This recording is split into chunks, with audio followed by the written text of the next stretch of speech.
We'll call the meeting to order. Welcome, everyone. We'll begin the meeting with the pledges of allegiance. So if you'll please join me. I pledge allegiance to the flag of the United States of America and to the republic for which it stands, one nation, under God, indivisible, with liberty and justice for all. Thank you.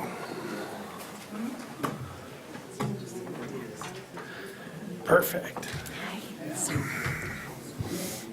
All right, Ann, can we do a roll call, please? Gonzalez. Here. Wassam. Here. Edley. Here. Walters. Present. Ferguson. Here. Leonard. Here. Thank you. Next on the agenda is a review for conflict of interest. Anyone in the group that has a conflict of interest, please let me know. I live in Holiday Forest, if anybody finds that to be a conflict of interest. I'm not making any money off of it. Yeah. I don't think you're going to run into an issue, and honestly, you're not a part of the development team. I am not. Okay. I think you're okay. But thank you for letting us know. That being said, let's move on to item B, 4B, which is approval of the agenda. Corrections or additions? Okay, I move to approve the agenda of the East Bay Charter Township Plan Commission for October 4, 2022. Support. Thank you. So we got a motion by Paul and seconded by Mindy for the approval of the agenda of October 4, 2022. All those in favor signify by saying aye. Aye. All those opposed? Motion passes. Thank you. Next on the agenda is approval of the minutes from September 20th, 2022, the special meeting.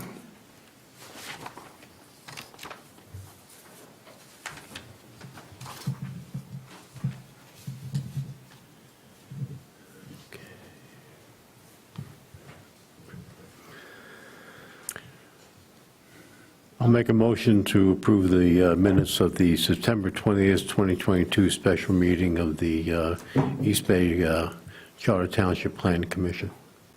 Support. Thank you. So we've got a approval on the floor for the minutes of September 20, 2022. Motion made by Paul and seconded by Mindy. All those in favor signify by saying aye. Aye. All those opposed? Motion carries. All right, next on the agenda is public comment. Traditionally, we ask that the public comment take place for items that are not on the agenda. This evening, we only have one effort that's on the agenda that's scheduled for a public hearing. For all the rest of those, they generally are not, as they are there are site plan reviews that we've got before us. There's a couple discussion items as well. But I think just because of the nature of the number of people here, if there's anything that anybody wants to talk about, feel free to state your name and address at the podium, and we'll address you as needed. Yeah, and you'll have up to 3 minutes per person if needed.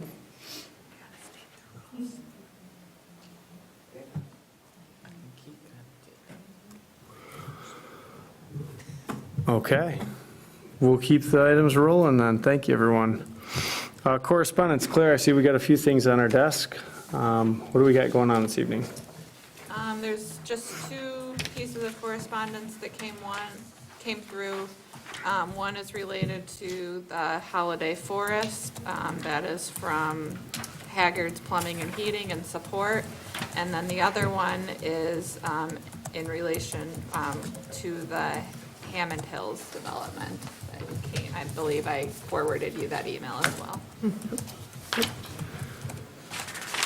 Okay, any questions on any of the correspondence? Okay, we'll move down into reports and kick it off with Mindy with the Township Board. Township Board had 4 meetings last month. 2 of them were regards to the Hammond townhouses, where we talked about their water supply well went bad, and then we were working to get a contract in line. And the last time I updated you, we had a bid opening, and nobody had actually bid. Well, we had a meeting 2 days later. We had a contractor. We approved the bid, and I don't know what the status is, but we're at least moving forward with that part of it. So that was a successful, quick turnaround, and our township supervisor worked very, very hard and quick on that one. On September 12th, the regular board meeting, I was not in attendance, but they talked about GOREC. And as you may have seen in the paper or other places, that since that meeting on the 12th, the GOREC has been pulled from a PUD application, and they are going to close the facility. End of November, I think, is what they're thinking maybe. We also had a special meeting on September 19th, and this was for our emergency services budget, looking to set the millage rates for 2023. We also approved a contract with Prine and Newhoff for the Safe Routes to School, the Phase 1, doing some borings, some preliminary work just to keep going with that. And we looked at our county ARPA applications. As you may have heard in the newspaper, the county has put out a full application process, and Carl's actually writing some of them, or all of them. So we worked through those a little bit. So that was the busy month. Very busy. Any questions for Mindy? Okay. Paul, ZBA. Yeah, the last meeting, ZBA, we approved a dimensional variance for a house at Lakeview Trail, and just some setbacks, and that was approved by the ZBA. We also had our elections for the ZBA positions, and welcomed a fellow named Ron Keeble as the new member to the ZBA. Wonderful. Any questions of Paul? Okay, last up is Claire, Planning and Zoning. Okay. Wanted to let you know, I approved a minor amendment for the Dairy Queen site plan. I went out on site with the engineer yesterday.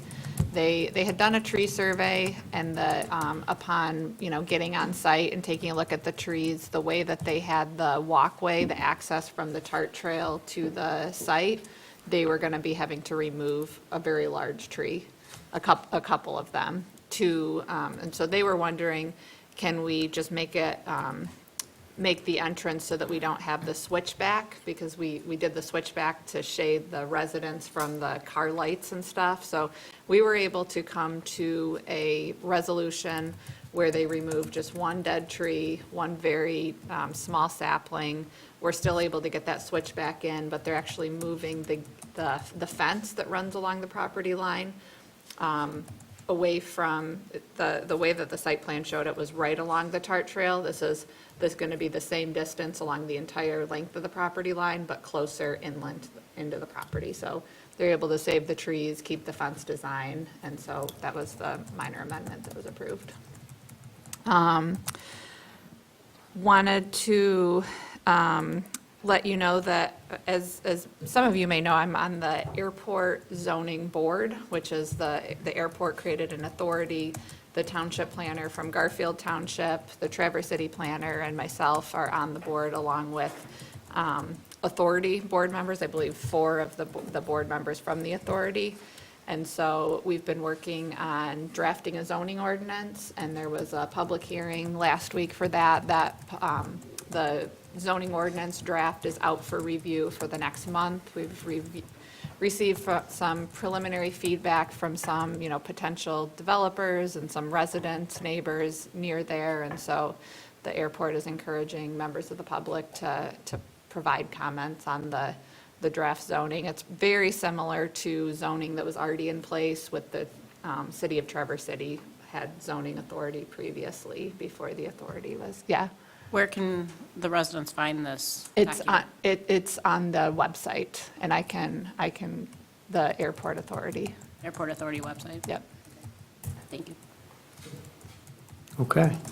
And just two other quick things. Just wanted to make a reminder to Planning Commission, because I know we have a few new members, but I'm happy anytime to answer questions. If you want to give me a call, once the packet goes out, if you ever have any questions on any items on the packet, happy to answer questions, and I can do a little bit of research prior to the meeting, just to be able to answer any questions.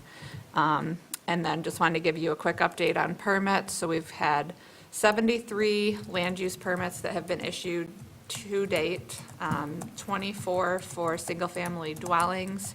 We have 169 short-term rental licenses, those are active licenses, and there were 27 that were newly licensed in 2022. Gotcha. That's all going to be in the quarterly report to the Township Board next week. How's it compare to last year with the single family? The single family, I believe it's very similar within a few permits. Have you seen a sharp decline In single-family in homes? the last couple months? That's a good question. I'm not sure about the last couple months. Thank you. Any other questions for Claire? Okay, that brings us to the main event, which is new business before the Planning Commission. First on the list is site plan review 10-22 and special land use 5-22, the Hobart Brothers. This is a proposal that we saw actually a month ago. And maybe Claire, if you want to kick it off and kind of get us up to speed. I know that we had kind of a laundry list of things that we were looking for clarification on. Yep, so there was, as you'll see in your packet, there was more information provided by the applicant on the plantings proposed on the eastern side of the building. There was verification from Gosling on the nature of what type of vegetation will naturally repopulate in that wooded area. There was information on hours of operation included in your packet. That was through email, including frequency of deliveries and other trucks, for example, garbage, number of trucks per day, week, and month. I did verify that the groundwater protection standards are a requirement based on definitions in our ordinance. And so Section 220 of the zoning ordinance has been added to the staff report, and the applicant has provided the necessary information. So you'll see that updated in the staff report and the recommended findings of fact. They included a plan for cleanup of any possible oil spills and some additional details about the transport, the containing the oil and the secondary containment measures, and then the method of transporting from that storage building into the main building.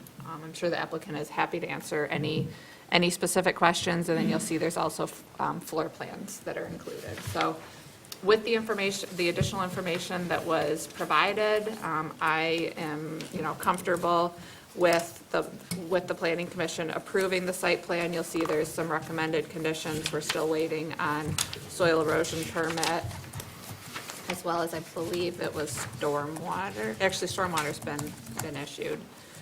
But, with all necessary agency permits, I'd be, didn't see any other issues with the application from a zoning standpoint. Yes, Mindy, you're going to say the same thing I am, but go ahead. On page 14 of 135 of the staff report, or page 10 of the staff report,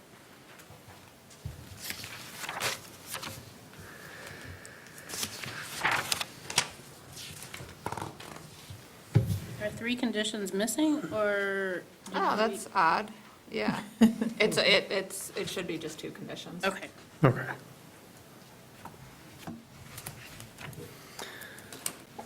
And I thank you for that update. And I know the applicant's here as well this evening, so if you would mind coming up and kind of updating us as to what you found in the last month or so. I think summed it up pretty well, and I tried to include as many pictures and sheets as I could so that answer the questions. I do have a copy of the soil erosion permit that has been issued, That's, okay. and stormwater, and the fire department signed off on the building aspect of it, and so the only thing left is land use. That's far as that oil storage building, I stated in the last meeting that the reason for it is, the separation is because of their insurance company. They do get about 2 totes of oil per month, but most of that is, those 2 barrels get used up in their machines. And the only reason they have this oil storage building is for if there is a malfunction and the machine breaks and there's contamination in that oil, they have to have enough oil on site to be able to do an oil change on that machine. So the likelihood of a forklift going back and forth every day, toting 2 totes of these oil bins is not happening. It may go in there once, maybe twice a month to grab a tote, but it isn't a daily operation where they're driving back and forth. Great, great. Well, thank you for that clarity. I know we kind of gave you a list. And it was very helpful for me to just kind of go through that and check them off one by one, honestly, especially with the plantings and I think revegetation, honestly, of that, I guess it'd be the eastern side of the building. All kind of made sense to me, but did anybody else have any questions of the applicant while they're here?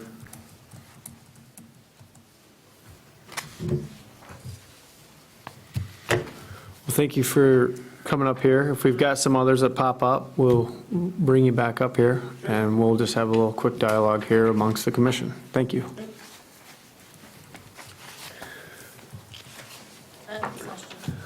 Yes, go ahead, Mindy.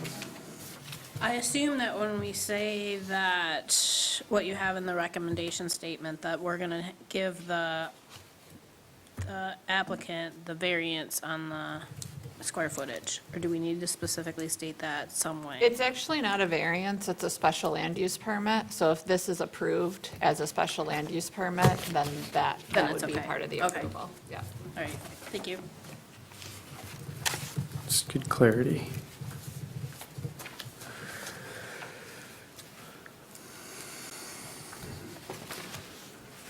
If there's no other discussion, yeah, I'd entertain a motion if people feel comfortable with it. I'll make a motion to approve the SPR 10-22, special land use 5-22, Hobart Brothers,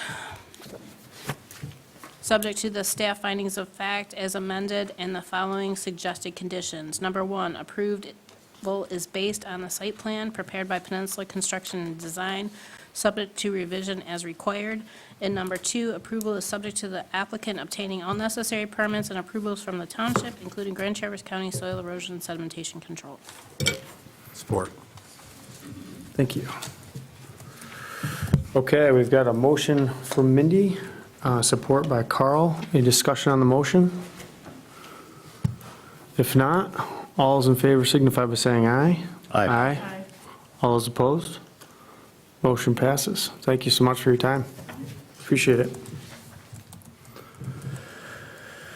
Okay, up next, we've got a sketch plan review for Hammond Hills proposed development.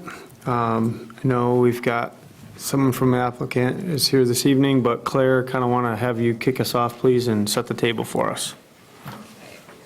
So this is a sketch plan review, so as you're aware, this is an opportunity for an applicant to come to the planning commission, share an idea with the opportunity for some feedback prior to going through the more expensive and lengthy process of submitting a formal application. So you've got, and I'm happy, do you want me to go into a little bit of details of the Yeah, application? please. So this is, as you can see, it's a large site. It's, I believe, about 80 acres. They are in between 4 Mile and 5 Mile. It doesn't have direct access to either one of those roads, but it's right off of, it does have direct, the parcel has direct access to Hammond Road. They're proposing 2 locations of entrance and exit from Hammond Highlands. So not, it would, the way that they're proposing it is not off of Hammond Road. They're proposing 313 dwellings, so that's 3 single-family homes, 12 duplex units. It'd be 112 quadplex units and 186 sixplex units. So right now it's zoned low-density residential. That allows for up to 3 dwelling units per acre. So they would be at a maximum of 235 units per acre is what's currently allowed on that site. And all single-family homes is what's allowed in the low-density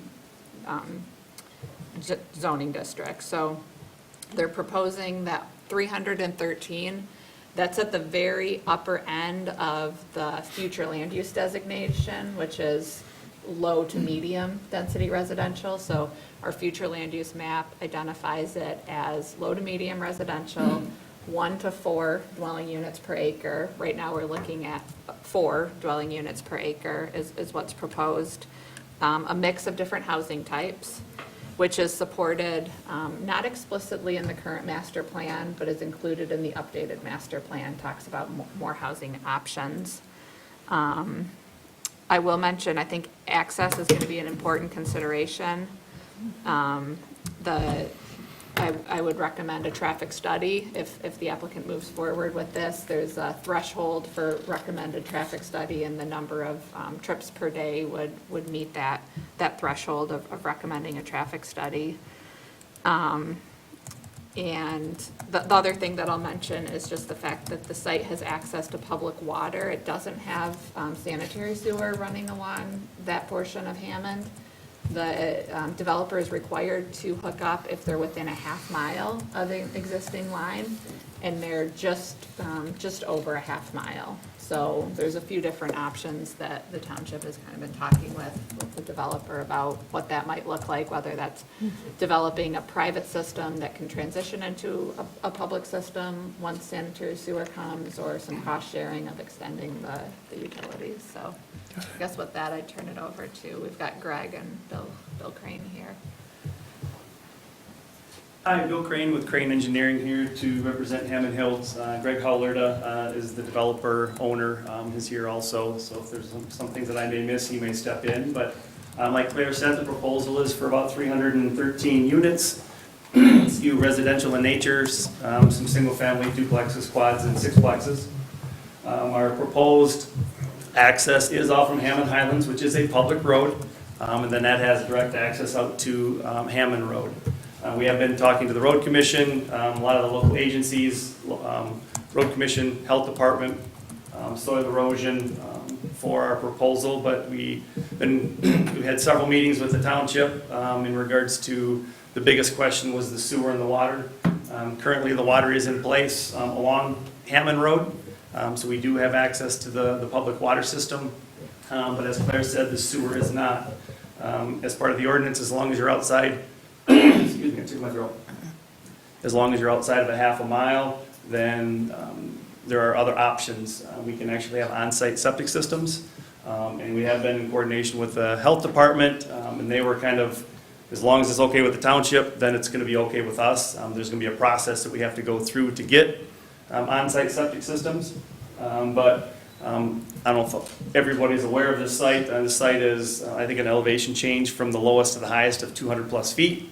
And it's not all from 0 to 200. It goes up 50, down 75, up 100, down. So it's very irregular. A lot of topographical challenges to the site. So the sewer will be a force main system. There'll be a little bit of gravity, but there will be some pump chambers involved.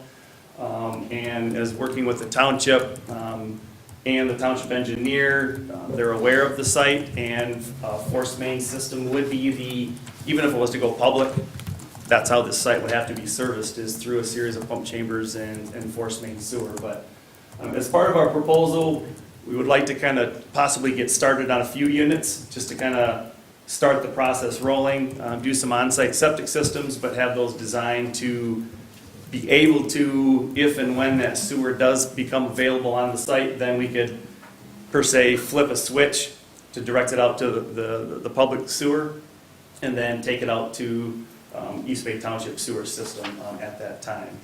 Like I said, there's a series of single-family, mixed residential units around the site, kind of strategically placed on this plan just from walking the site and kind of seeing some flat areas, some rolling areas that would work for some drive-unders, some drive-aboves, some walkout situations. The road system would be a private road system, so be owned and operated and maintained by the association to service and maintain the road system within the development. And like I said, it does, are proposed to hook to Hammond Highlands, which is a public road. And in working with the road commission and the township, traffic studies, road conditions, and all that will have to be taken into consideration as part of the next step. But we just wanted to come in front of you, just to kind of see what thoughts, comments, ideas that you may have, and kind of give us maybe a little bit of a direction to see what our next step might be. Got it. Gary, I don't know if Thank wanna you. add something after that, or? I think you guys have covered it rather well. Yeah, I basically. Greg, could you come up to the podium, please? Thank you. Yes, my name is Greg Holwerda. I've been in building and land developing for a long time. We've done a number of different projects in the Traverse City area. We did get started downstate, and that's where we're working now on a condo project in Grand Rapids that we're building some units that we hope to see on this site here in East Bay. And basically, it's townhome units where everybody has a basement, first floor and second floor in the one style of building. And then we have another style of building where there's a no-step entry ground floor unit with a second floor unit above. And that's, I guess the good thing is we got started there right when the COVID shutdown or lockdown happened, and it took a little bit to get the show on the road, but we're up and running, and sales have been good. So we're pleased with that, and we think demand for that type of unit would be strong here. We're seeing a broad range of buyers at our downstate project, single, younger professionals, couples, retirees, a nice mix. Wonderful. Good, maybe, yeah. Yes. Are these rentals or are these purchase? We're selling the condo units. I have What- some questions on the site plan. Yeah, we're all gonna have, yes, keep going, keep going. So the single-family units, per the description, are the three on the end of this cul-de-sac to the very north. I don't see how in the world you're gonna be able to put that on sewer with the cost of sewer, and those three being the only units at the end of that cul-de-sac. The other question I have is, you say there's only 3 residential units, but I see that same footprint 9 times in this plan. I don't know if what's going on there, if those are, can you help me to? Yes, yes. So our building plans haven't been finalized because we're at a very preliminary stage right now in our activities. I think we're coming to the township to get a feel for the level of receptivity and warmth towards this particular concept. I think we're open to other plans besides the ones that are shown on the paper. We're showing those because we're familiar with those, and we know that those have worked for us downstate. Okay, the fact is, it says it's 3 single units in the notes, but you can see 9. So there's an issue in my brain there. The other question I have is, I believe we just repaved Hammond Highlands? Or getting to, or something? There's a No, I just huge, drove down it. there's a huge problem with Hammond Highlands. And so I was wondering about this being the second exit into the cul-de-sac. Is that what is being planned there? There's 2 means of ingress and egress, both of which are off of Hammond Highlands as proposed. And one of them's at the end of the cul-de-sac? One is at the end, yes, and one's at the entry. Okay, and then my other comment is that because you do have, or are proposing all these different residential types, it is my opinion, and I am one of 7, that those that are backing up to single-family residential should be single-family residential. Because that's what our plan states, that's what our master plan states, so that those that are backing up to it should be the same if we're changing what's going on around it. Can you explain that to me? You got houses right here on. Oh, I see, over here. off These of need to, here. in my opinion. Okay. These need to be single-family residential. On the opposite, okay. On the, abutting them. Do you want to, go ahead and respond at will. I can respond to that. I think number one, I think we have some flexibility there. Number two, the plan as drawn now we took into account and considered the fact that there's people living nearby, and if you look at the layout, we kept some distance between what's being proposed and the existing. Right, but every single person that bought there looked at the plan, the zoning ordinance, and it said what would be behind them would be single-family residential and not triplexes. So, my opinion, and again, I'm only 107, that if you're gonna take this big property, you put the single-family residential up against the single-family residential, that's why they got what they expected, and then the area that is not touching others close to it be where you change your.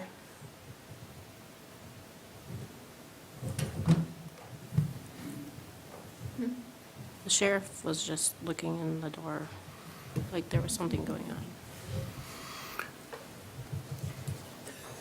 Anyway, I hear, I understand, and we'll look harder at that. My only question would be, I mean, in my world, single family is anything from 1 to 4. So are we Single specific- family is one one in unit our zoning ordinance. in your zoning ordinance, our zoning ordinance, okay? Go ahead. Yeah, and I was going to say, I think, I like the mix of housing units, especially just in the township. I think it offers something for a lot of different people. My main concern here is with traffic. I mean, I think traffic queues before the turn on to High Lake regularly now, I mean, I drive it pretty much daily, and in the afternoon, it can back all the way down past Diana's and just kind of waiting to come up. I don't know how you throw that many people out onto that road with those trips, and I think the traffic study is absolutely needed, and to see what would happen, because especially where that comes in right there, you're on kind of a hill coming up a little bit, and so that's my main worry. And then I do agree with Mindy. I think that, that it would be nice to, where you have existing residents, there's a top, it's a steep drop-off right there on the back side of, if you're going down Hammond Highlands to the right, kind of drops down. I believe there's a utility easement that runs through there, I think. So I don't know if was part of the reason for proposing those higher, whatever those are, multiplexes there. But I agree. I do agree with Mindy. I think that would be nice if you have some flexibility in the plan. I think we do. And I think I'd like to talk briefly about the 2, 3, and 4, and 6 under one roof as opposed to a single unit. I think this is a location where we can build single-family homes. And I think we are looking at alternatives with really 2 thoughts in mind. One is affordability. I've been building homes for a long time, and the prices are real high right now. And it's very, very easy. The 3-bedroom, 2-bath, 1,500 square foot ranch is $500,000 now, and or close, if you're starting new and putting a few options in. And we recognize that that's just out of the ballpark for the majority.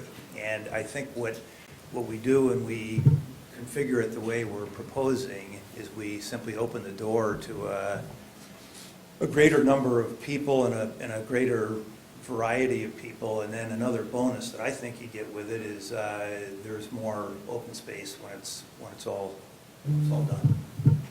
Yeah, and I agree with you. I like the idea of having a mix of housing options in general. I think we've called for it in our master plan, as Claire mentioned, in the draft master plan. And I think that's a good thing. One thing I just did want to highlight, because it impacts the access, and you'll see in the staff report, and I kind of found that in the week that I was reviewing it. We do have a provision in our PUD ordinance that states that a PUD shall be directly accessible from arterial and collector roads as designated in the Township Comprehensive Plan. So Hammond Road is a local arterial, Hammond Highlands is not, and so I think that's going to be something we're going to have to take a look at. My interpretation of that is that it would require an access road off of Hammond. You know, we could certainly take that to the Zoning Board of Appeals for an interpretation, because those are the types of provisions, if there is any gray area, that the ZBA would look at. But when I read that, I would see that as requiring an access off of Hammond Road. Did we get rid of does it have to be 2 off that road? It doesn't have to be 2 off of that road. The PUD says that it has to be directly accessible. We have another section, I believe it's 228 of the ordinance, that requires for 30 units or more of 2 entrance/exit locations. But that one doesn't say it. Right. So that one could be off Hammond, The secondary. a secondary. Yes, Yeah. exactly. Yep. Yeah.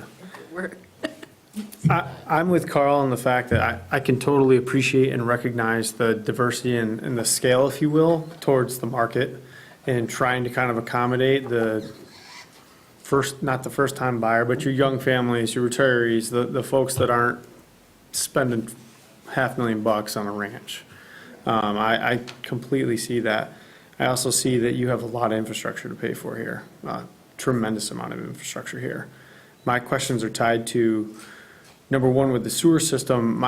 My concern is with the amount of debate that I've seen with people moving from a septic to a public, like there's just historically resistance there. It's not a real, like, you know, after the fact is a lot harder than to do it all at once. And I think if you're doing it to this magnitude and this many homes, personally, I'd rather see it be a public system and just connect it. If there's an ability to share that burden somehow, you know, if we can explore that, I'd rather do it right once than come back and redo all of this. I mean, to come back in, to Mindy's point, those 3 at the north end, no way. No way. It's not financially feasible to hook them up, but I just can't see it unless that's where your 3, like, $5 million homes are gonna go, because they have pretty unbelievable views. That's a different story. The other thing that comes to mind is just the road itself. I've been down Hammond Highlands the way that it is today. I'm just kind of curious as far as to what degree you're looking to put this road in. Is it going to be to private road standards? Is it going to be to public road standards?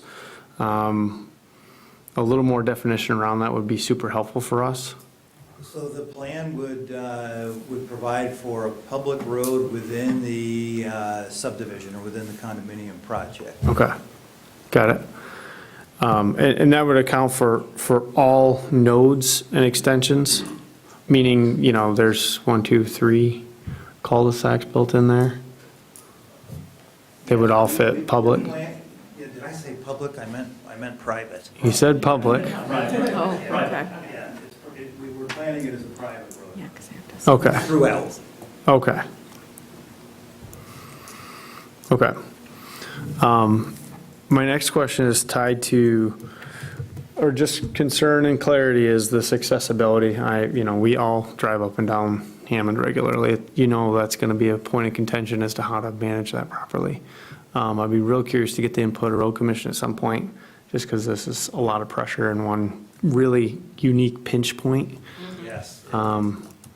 That's what's most concerning to me. Like, if there was a way to bleed out east, but I know you don't have land control today. You'd have to do some creative discussions with the neighborhoods, but neither here nor there. I think having it all come down to Hammond 24/7 is going to be a heck of a hurdle.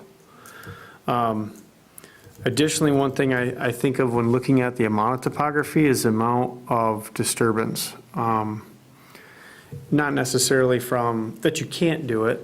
It's just a matter of we're kind of starting over with the bulk of the lot, because in order to land grade and make home lots, you're kind of scraping a massive amount of earth to land balance, because it's all on a hill.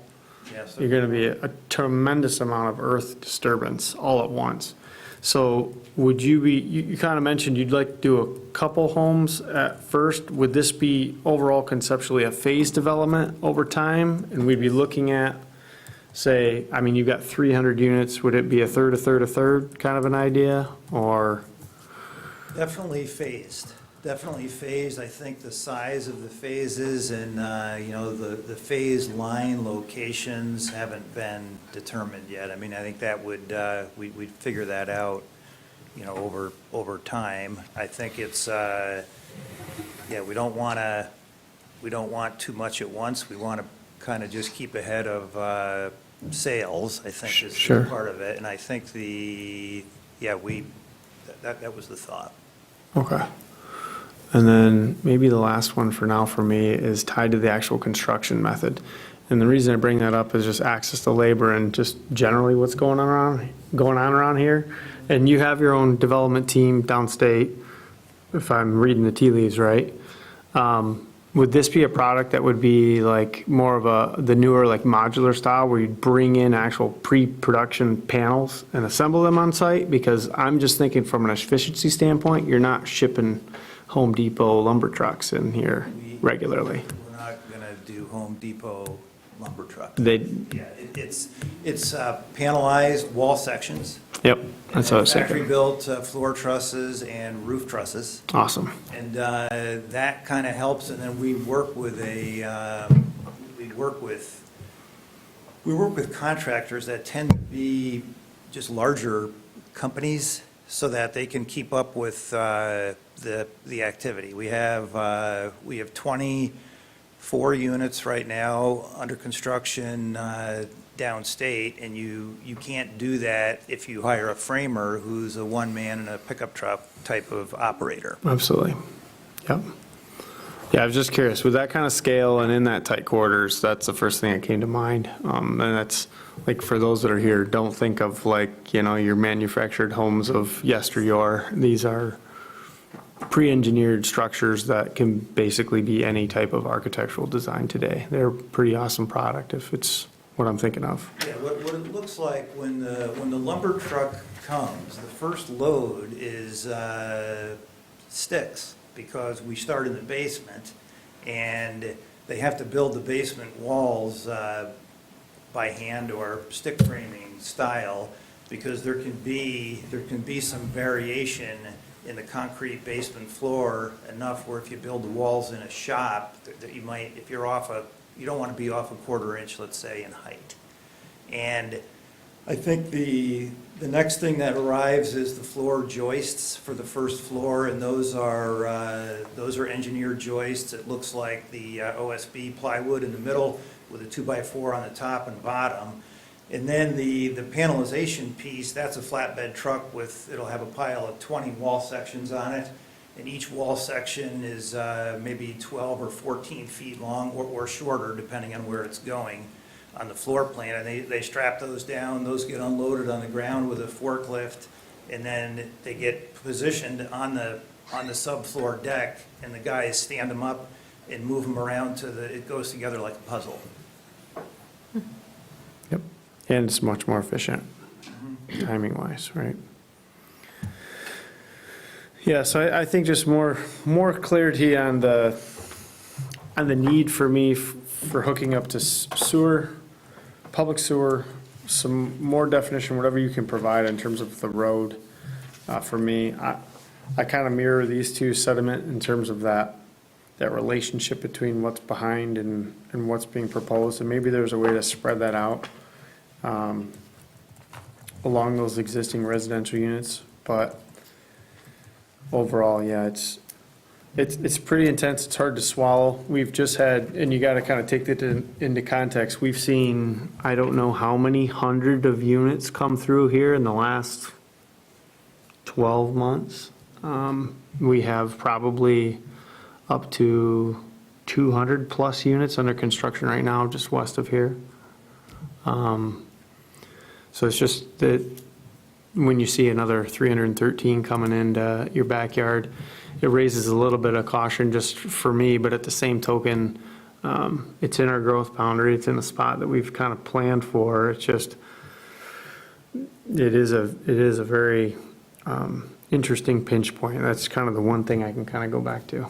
Yes, I'm done. Rhonda hasn't talked yet. Yeah. So I as well drive Hammond and High Lake, and I've seen the traffic backup, so I have great concerns about that. And also, Hammond Highlands, it's just, it's a weak road, so there would have to be some infrastructure built there. But I do like the ideas of splitting it to attempt to get it dispersed a little bit from a traffic pattern perspective. But if you look at Hammond, as you just mentioned, Dan, there's, 100 unit after 100 units right now.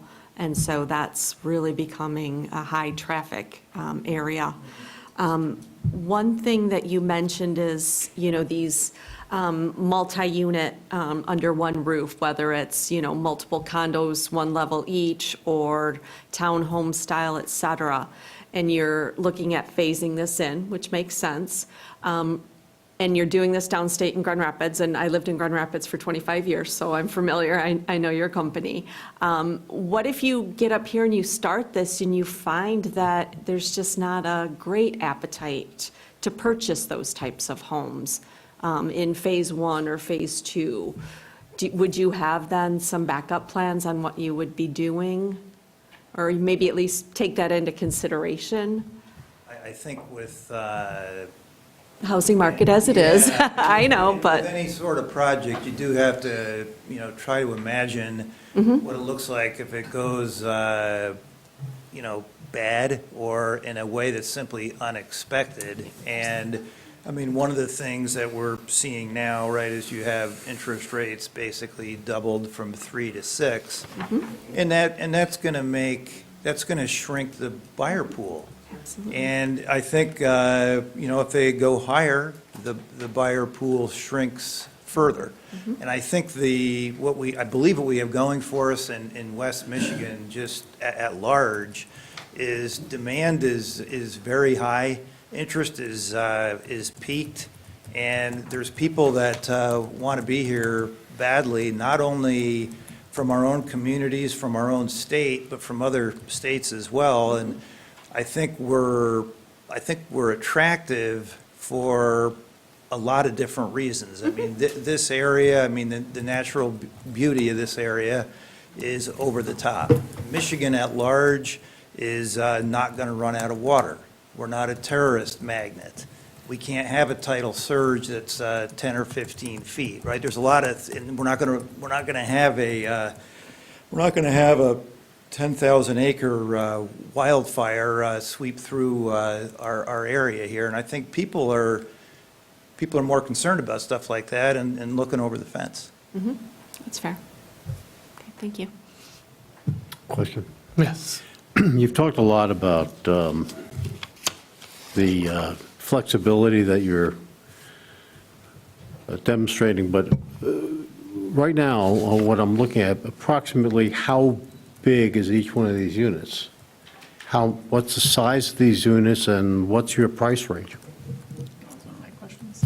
So the definition of, is your definition of unit, individual dwelling unit, let's say in a 4-unit building? Okay, so that, the townhome that I'm thinking of, when you finish the first floor, meaning the floor at grade, and the second floor, that's about 1,500 square feet.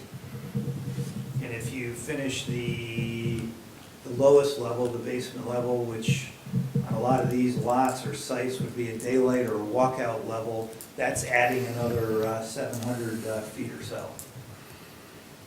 So you're saying on average, it'll be like 2,200 square feet? 1,500, what's going on right now with our project in GR is we're not, the builder isn't finishing the lower levels. So Okay. we're selling units that are 1,500 square feet of the townhouse sort, and then we have a kind of a stacked setup where we've got what looks like a duplex ranch sitting on top of another. And those downstairs units are 1,200 feet, the upstairs units are about 1,200 feet. And, you know, the people that, there's people that don't want stairs, and they're attracted to that unit because it's a no-step entry, and then you can save a little money if you're on a little tighter budget. The second floor units cost less. Okay, what's the price point? Yeah, the range that we're dealing with now is, the low is 315, and that's gonna be your second floor stacked unit, where you walk up a flight of stairs to get there, 2 bedrooms, 2 baths, 1,200 feet. And then the most expensive we have would be that townhome that I talked about initially, and that's gonna be about 2,100 feet. And the number on that, with that lower level finished, is gonna be 440-ish. And the private residences?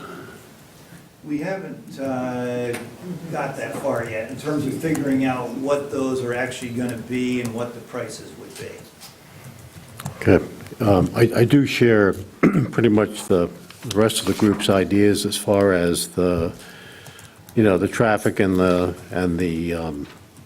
concern about the sewer system, and certainly whether or not and how this blends into the area, because this is, you know, radically different from what's primarily there right now. So I have a concern about that, about how that would look. But it seems also that looking at this is almost like a separate little community. I don't see anything on this as far as any planned amenities. Are you thinking in those terms too? You know, I think this is gonna be a good spot for some type of hiking trail or, you know, something that's attractive to people that wanna ride a bike or take a walk. And we haven't, we're not showing that now because we don't exactly know what our layout is, our final layout is gonna look like. But I think we're open to that concept, and I think people are going to want to be able to, you know, take a little walk close to home, and we want to accommodate that. Okay. But it seems that because of a number of times we've talked about saying, what is it going to look like? What is it going to look like? So this is just, this is not, certainly not the finished product that you'll be looking at. This is our preliminary plan. We're here for, we spent quite a bit of time figuring out what we might do. We've met with the township a number of times, and this is what we've come up with. This is our first presentation, and I think we understand that, you know, there could be some changes, and we've got some flexibility in that regard. Okay, thanks. Yeah. Renee? Well, so far, everybody's asked my questions, so we're good there. But, and I do concur with the traffic, that is a concern, because that is a crazy little stretch of Hammond. I'm actually very familiar with this property, because I used to live in a property that abutted it off 5 Mile, and as I remember, it's heavily wooded. So I guess my question is just how do you, I know obviously you're going to have to clear to build, so is there a plan to preserve outer areas for some buffering between, I mean, what's your plan there? Because I remember that being a very heavily, it's a beautiful property. Yes. So how do you plan on preserving that so that it doesn't look like we just cleared a beautiful property and plopped a subdivision? Yeah, no, I get that, and I think we want to preserve the, you know, the woods and stuff to the greatest extent possible. I know it's quite common with developments where basically everything goes away, and that's what we're thinking, the opposite of that. I mean, we want to save as much as we can. However, you lose, you know, you lose some, you lose trees when you make room for roads and houses, and you lose trees when you accommodate for the earth moving that has to take place here. But there's so, the way we've shown it on paper, we're leaving, there's a lot of area here that'll be untouched. And then I do have a comment. I think there's been, and we get this traffic subject. I know is important, and I think we did check in with the road commission, and then you also kind of use your common sense. I mean, if you're out there on Hammond, just the way Hammond is structured there in front of our piece of land, it just doesn't, we felt, and the road commission felt, like it was not a good idea to put traffic directly onto Hammond, just for safety reasons, I think. We looked at the corner there of Hammond and High, and their view there was the same. That's kind of how we ended up at Hammond Highlands, proposing that for just practical and safety reasons. But I think a traffic study is the way to go, and we're expecting to get one of those. One last comment. We've done a lot of these PUDs, but all these PUDs have neighbors. And I would recommend to you that you start talking to the neighbors, see what they want, see what they're agreeable to, and see how you can make this, not make them happy, but have a cohesive product that comes in, because if you don't do it now, you might have problems later. No, and I appreciate that, I understand that, and that's basically part of our plan. I think we took this step first just because we wanted to get some sense of whether or not we were proposing something that had a chance or not. Okay. Well, I think you got a little bit of feedback anyway. And, you're welcome to come back and try again, or bring us in a different sketch, or just come back whenever you're ready. And, obviously Claire will be happy to work with you to just kind of craft some feedback. Any other questions you have for the commission? I don't think so. One more just comment that I think came up somewhere here. The idea of being careful, on the property, not to bite off more than we can chew, so to speak. And in other words, don't get too far ahead of yourself. Phase the project so you're not, tearing into it, big time right out of the gate. That is the plan with phasing, and we think that's also part of our risk management. That's just good risk management strategy. I appreciate that. Thank you. All right, thank you. Yeah, thanks for your time. Good night. Okay. On to 9C, which is site plan review 11-22, Holiday Forest 2 cluster. This is a public hearing that we have scheduled this evening. And I think to kick it off, before we open the public hearing, Claire, maybe we can just get an update as to where we've been and where we are today. Sure. So, as you'll recall, this is the second phase of Holiday Forest. So this is Holiday Forest Phase 2. It's in the Holiday Hills area of the township. Back in 2021, the Planning Commission approved 24 condominium subdivision units, so for 24 homes, under the traditional condominium subdivision rules. As you'll recall, Bill Klaus came before the Planning Commission a month or two ago, talked about the cluster approach, and received favorable feedback from the Planning Commission. So now they're coming back to you. This is 33 homes from the, the review that I have done. It meets the, open space requirements, the reduction in lot sizes, but they're not seeking any variances in terms of setbacks, lot sizes. It's meeting that condominium subdivision cluster requirement as a use permitted by right. You'll see that the applicant sent out, and this is on your desk, a documentation that the open space that's preserved in perpetuity does not include the road right-of-way, which I wanted verification on, that 35% of the total site cannot include the road right-of-way. I'm not recommending approval tonight, just because there's still a number of items that are outstanding. We'd be looking for any updates to the master deed as proposed. I need confirmation that the proposed open space area does not include any areas that are less than 50 feet in width, and it looks like they do. So I think that they're gonna need to take another look at that open space area, and it can't be anything that's too narrow. It needs to be a minimum of 50 feet in width. And that's just because they want, the ordinance is looking for the larger open spaces, not slivers.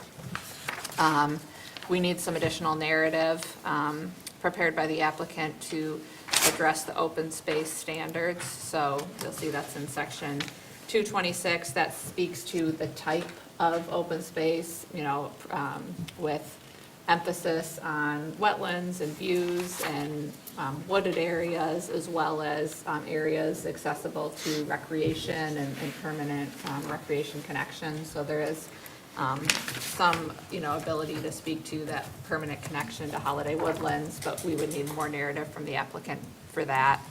Deed restrictions prepared for open space preservation.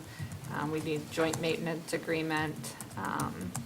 And then preliminary review as applicable. I did hear from Metro Fire that they're, comfortable with the updated plans, that the applicant can proceed with township approval process, but I am waiting to hear back from the road commission. And then the other thing I'll just mention, previously what was approved was that this road would be public. They're currently, as proposed, they're looking at private road with the 66-foot right-of-way is required by the ordinance and private road standards. Got it. Thank you. Any questions of Claire? And if not, we'll have the applicant jump up to the mic. Bill Crane, Crane Engineering again. I'm here to represent Holiday Forest Phase 2. Claire pretty much explained it. 33 proposed units for the residential cluster plan. On this this open space calculations, the open space calculations were removing these small fingers, which are less than 50 feet. So it was the large area here, the large area here, and then this large area, which is kind of abuts the existing proposed, to come with that 246, which is over the 35%, excluding the right-of-way. So I think we can cover the issue about any open space less than 50 feet. We are still proposing the interconnection to the East Bay Township access to the west. We're providing a couple access points to get from one open space to the other, and then another one over towards the water tower. That was kind of a concern, I think, last time of making sure that those connection points are there. Like I said, 33 single-family residential homes, all meeting the minimum requirements of the residential cluster, minimum lot width, square footage, and access. The proposal is for a private road system within the 66-foot wide right-of-way as allowed by the township ordinance. We are still proposing the one tree, or I guess a tree at each of the property or the unit lines as was originally approved in the last plan. So we're still continuing with that portion of it. On-site stormwater control will be utilized in a series of retention basins, one along the west, one in the southwest corner, and a series of raised asphalt edges and some storm sewer, which will be used to collect and direct that water to those stormwater control basins. The site is currently cleared for this development. It was actually a part of the original phase 1 of the development. This area was developed for phase 2, but it just never happened. And now is the time that we're going to hopefully continue that portion of the construction to include the homes in this unit.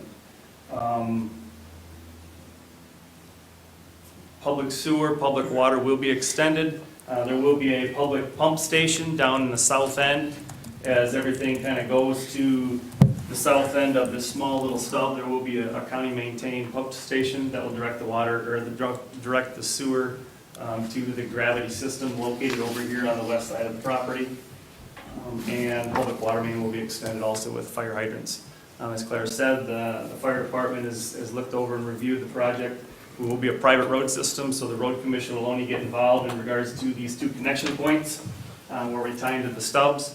Currently, there's stubs which are not maintained. The snow removal will be required to be done by the association of Phase 2 for the road systems itself.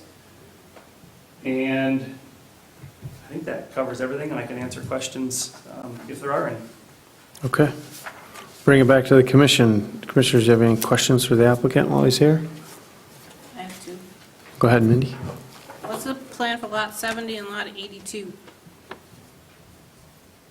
Lot 70, as part of, and you were all aware, we came back and we were asking for the reduced front setbacks as a possibility. Our proposal is to, if we obtain an approval, we will be going to the Zoning Board of Appeals to possibly get a reduction in the front setbacks, which would allow lot 70 to be a buildable lot. Right now, there's room there, but not quite enough, but we want to leave it. And if for some reason we don't get a variance, then 70 would probably turn into an open space area to add it to be in conjunction with the open space area. And then 82 is, On the opposite side, that tiny, tiny footprint. Northwest corner. you mean 49? No, across Go the street. Go from across the street. Yep. Yeah, that's actually, we can fit, there's buildable room for a residence on 82. It looks about half the size of the rest of them. It meets the minimum requirements for square footage and footprints as per the ordinance.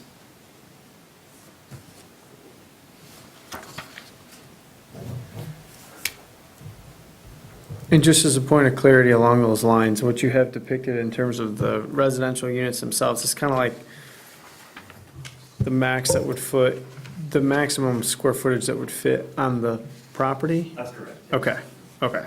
I just wanted And to, that was one of the questions is I think Mr. Klaus did submit some basic floor plans and elevations of some of the units. They may vary from that, but yeah, they would meet the minimum requirements for square footage in the township along with meeting the setback requirements. Correct. perfect. Thank you. Any other questions for Bill? Okay, thank you. We are going to schedule to have a public hearing, so we'll open it only because my eyes aren't the greatest at 7:40 PM. So any member of the public wants just to ask questions, please direct those to me, and then we'll come back and bring the applicant back up for clarity. So anyone's welcome to come to the lectern. Please give us your name and address. I'll start. I'm Heath Day, 3672 Oxford Drive. I live in the neighborhood that backs right up there. My kids play in the field all the time. We know it's private property. It always has been. It's always going to be. But my only issue that I really have is there's over 20 kids on one street. Those kids are out in the street playing all the time, everything else. So my one big concern is if there is a variance that's going to be sought afterwards. If you're doing a setback variance for the driveway, standard Ford F-150 is 20 feet long. Where are people going to park? They're going to park in the road. You're going to have kids playing. You're going to have 33 more units with more kids playing. Super family-friendly neighborhood. I see just some safety concerns right off the bat with that. The other thing is the third access point. I don't really know how that's ever going to be able to connect anything. It's good wishful thinking, but that's all private property behind there.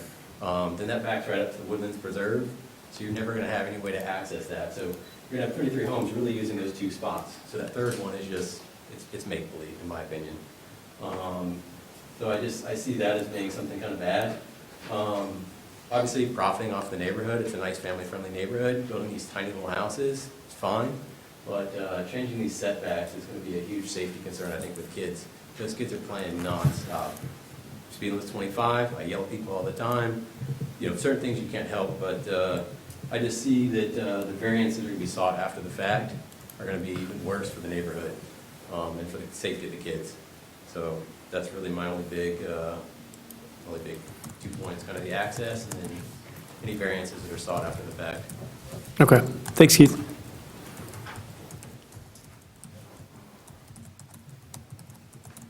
Hi, I'm Becky Gordon. I'm on Hammond Highlands Drive, and I'd first of all like to say thank you, Rhonda, for bringing up the traffic study, and you, Daniel, for bringing up several times the traffic going up the road and stuff.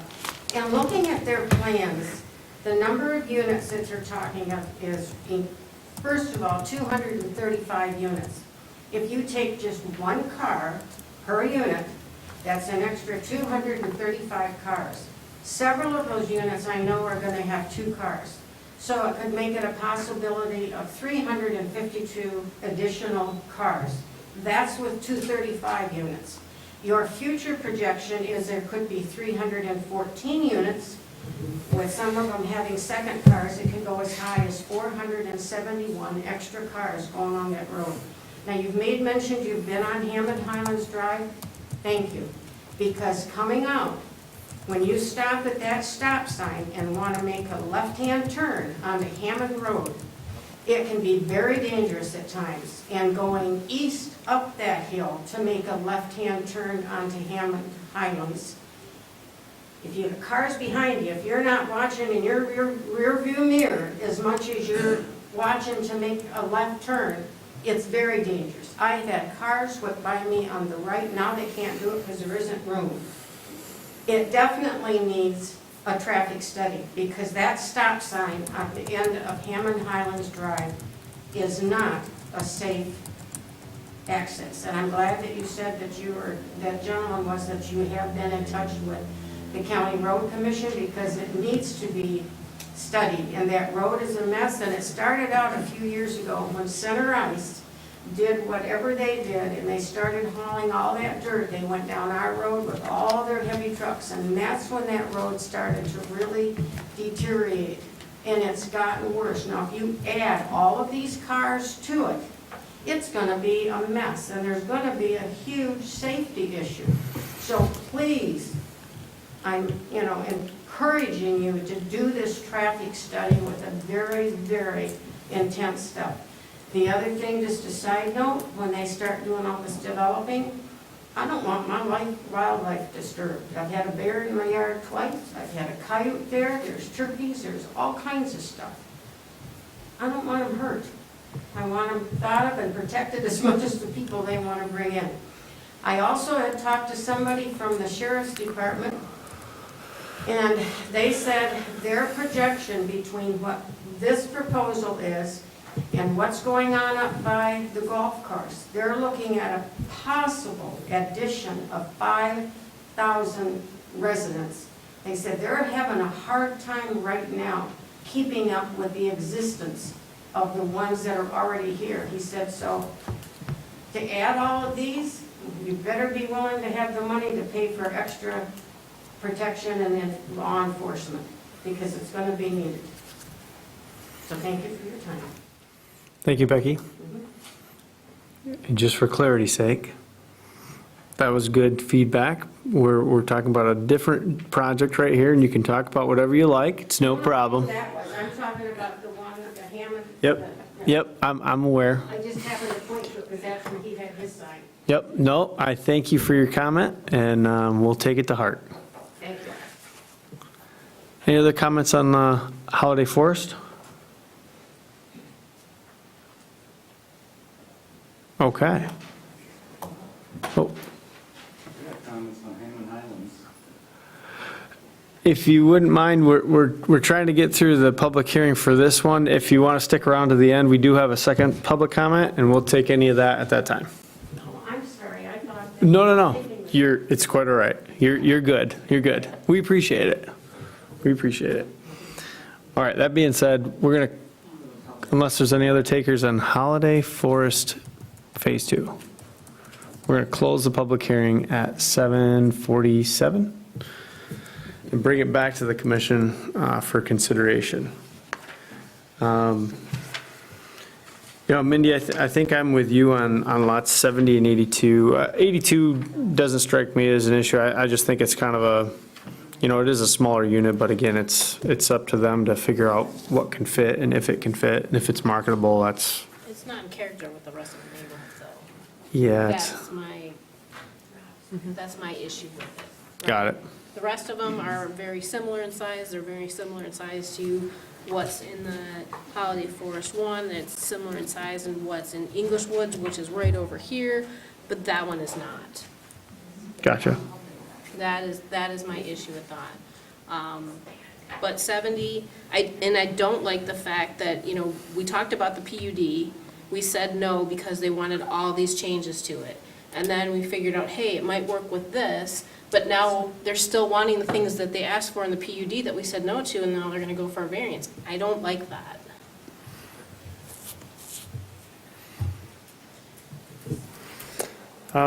Any other comments on like the access drive to the south that kind of goes to nowhere? That Do we want to concerns kick that around? Isn't that required by zoning? It's required to have that connectivity. And to be honest with you, when I was thinking about it, it's like, well, do you put a cul-de-sac there? If you did, it would totally reorient everything. I don't know if it fit physically either. I don't know. I could kind of take it or leave it, to be honest with you, just because it fits. And yes, I think generally we want to see connectivity for future uses, but I don't know. I'd like to hear other people's opinions of that because it was brought up. Currently private land, correct? Right. So unless there's a sale of that private land, right now, there is no connectivity. Right, but if Right you there. don't put it in now, you're never gonna get it in. Right. Yeah, True. Our ordinance requires that connection to future redevelopment parcels. So Okay. when we originally reviewed this, we wanted to see, you know, the pedestrian connection to Holiday Woodlands, and we, unless there was a variance, we would require connection to Okay. any future redevelopment parcels with an easement in place to, you know, require maintenance and shared costs of that connection. Thank you for that. Thank you, Claire. What is the concern with the, I mean, I know originally when the last proposal came, and then I missed a meeting, but I had concerns with the setback as well. I think I made comments in writing.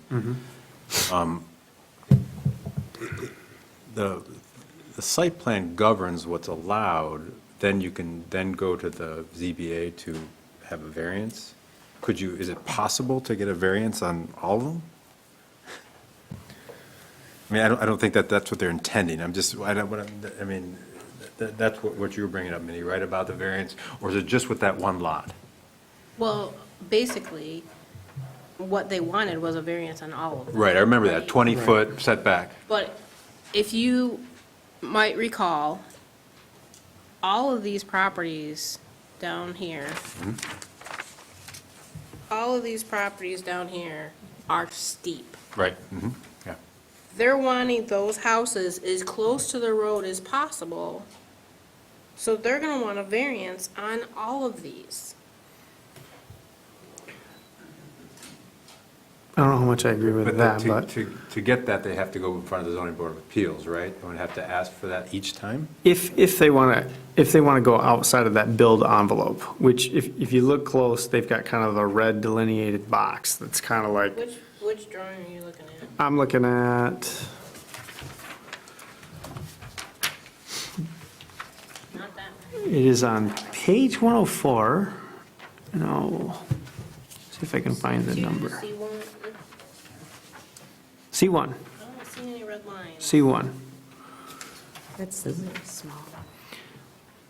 So if you, I'm sorry your Dell didn't work out this evening, it would have been super helpful. Sorry, just picking on you.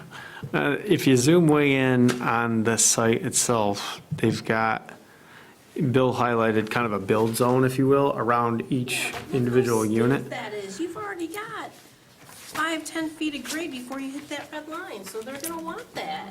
They're gonna want that variance.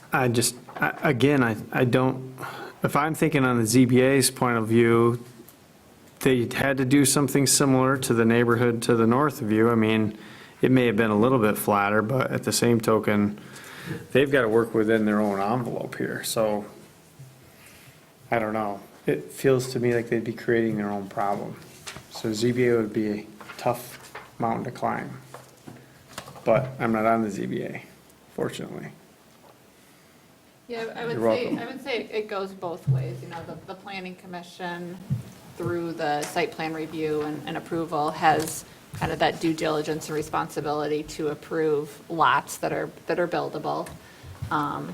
And then likewise, the ZBA, if there's, you know, if there is a building envelope with, you know, that can fit a home that is at least or larger than, you know, the 768 square feet, which is quite small, then there's, you know, they'd be hard pressed to meet those required standards for granting a variance. Obviously, staff can't speak for the ZBA, but they would be hard pressed to show that all of those standards are met if the planning commission, you know, is approving a site plan that has all buildable lots on it. So with that, 70 is not a buildable lot, so we could not approve 70? I think that would be, yeah, I would agree with that. That's where I was at.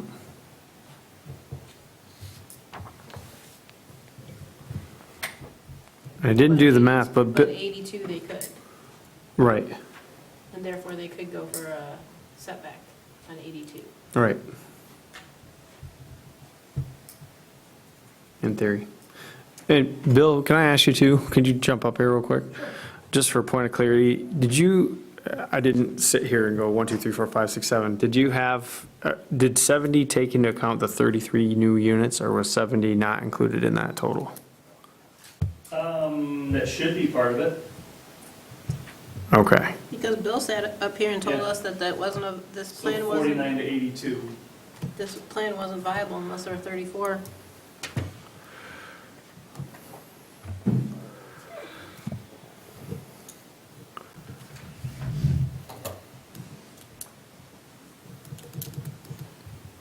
because yeah, to me, I wouldn't look at this, 33 without 70. 32 without 70, so 34 with 70. okay.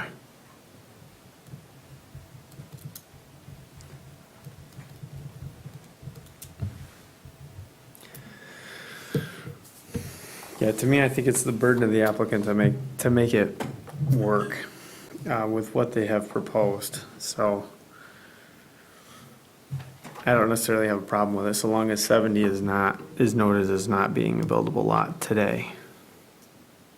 I suspect that we can't put any conditions in related to variances and not allowing variances, but I can check with legal counsel just to see if there's anything related to that with.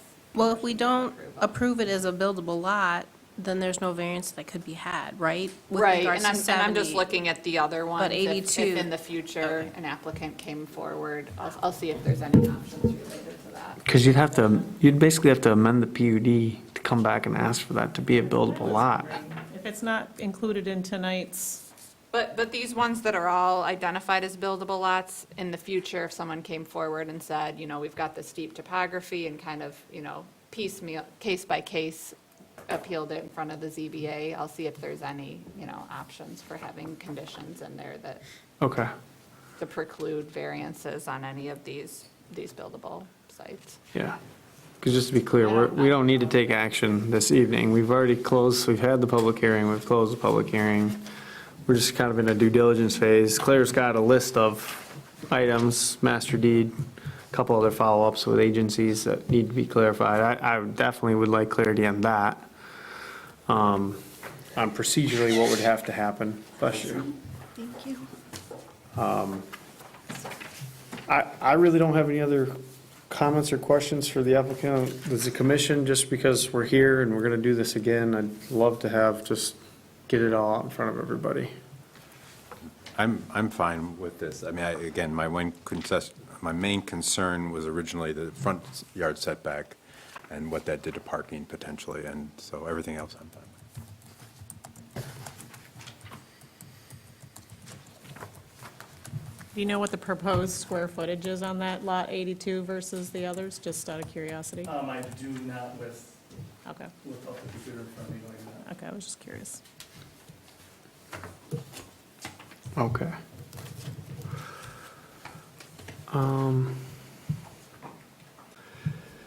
I think if we've got most of the points identified so that the applicant can kind of make some progress on this to move it forward. We've, again, conducted the public hearing. I guess we'd probably need a motion to table at this point to kind of keep it alive. Unless there's further discussion. The only thing I was trying to look for, and maybe somebody knows without you not being able to see anything, is on the wage trim report, page 115, they want to know additional about the private road standards. Is that in your list of things to get from them? They have questions about the private road standards? They're questioning whether or not this development Meets the conforms. private road standards, yeah, and that will get. Okay, I just want to make sure it was on your punch list. Yeah, thank you. So you want a motion to table, or you want a motion to, Do we have to table if there was no possible action listed in the agenda?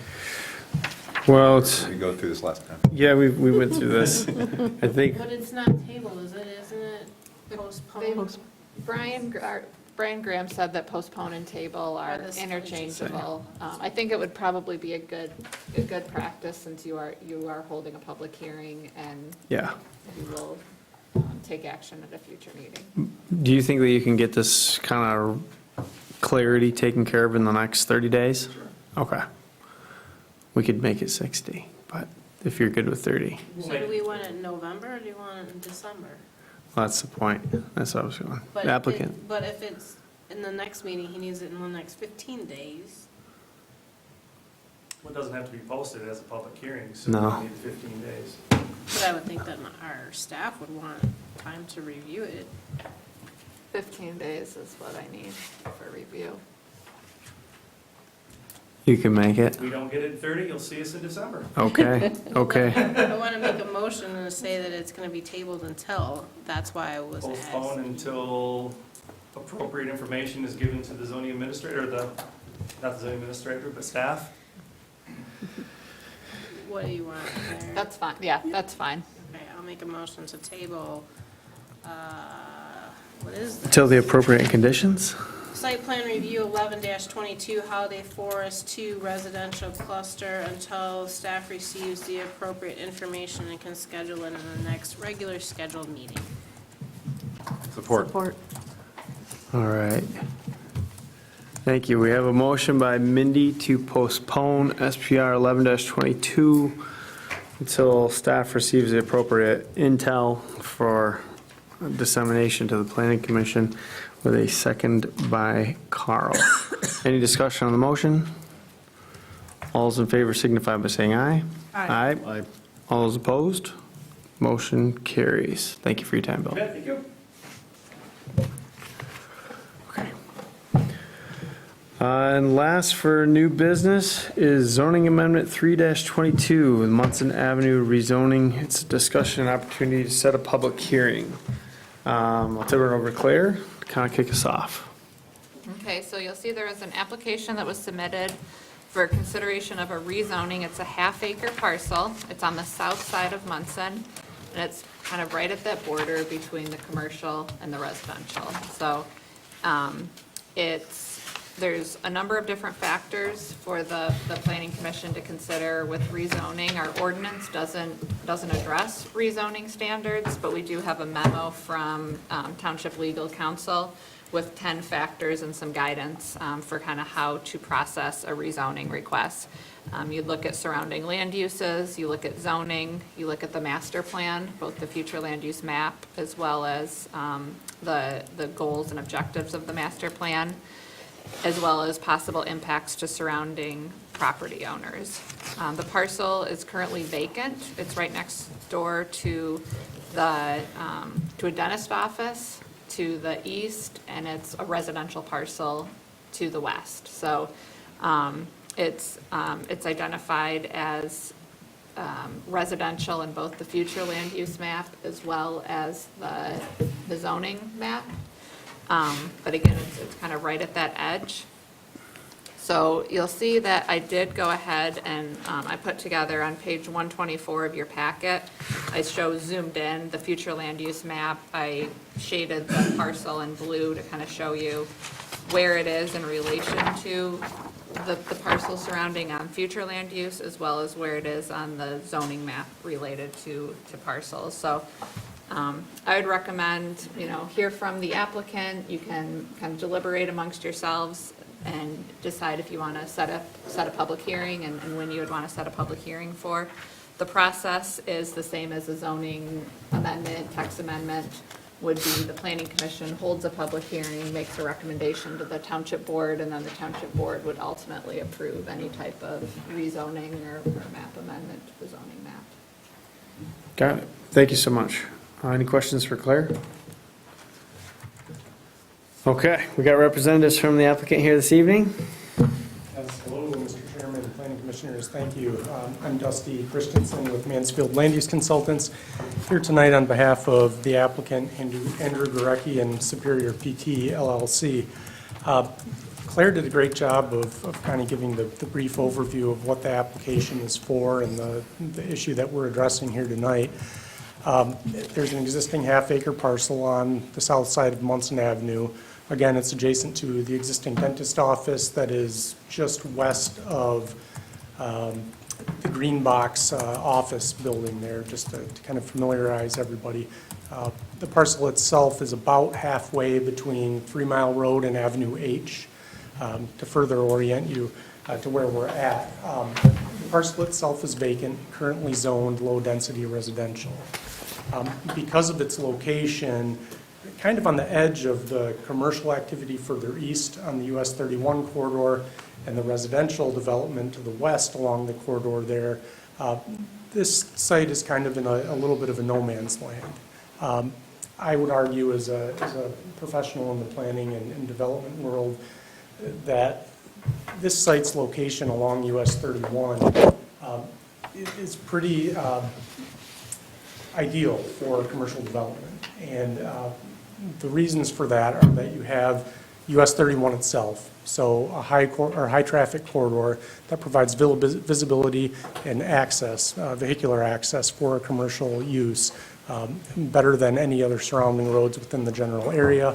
It's also served by municipal water and sewer and has the ability to support a small office building similar in size to that of the dentist's office, which already exists next door on an identically sized lot. Our proposal seeks to rezone the site from low-density residential to professional office. So the commercial development that you see further east along the US 31 corridor, where you have drive-through restaurants, hotels, car washes, sit-down restaurants, that's not the type of intensity we're talking about here. We're talking about rezoning to professional office.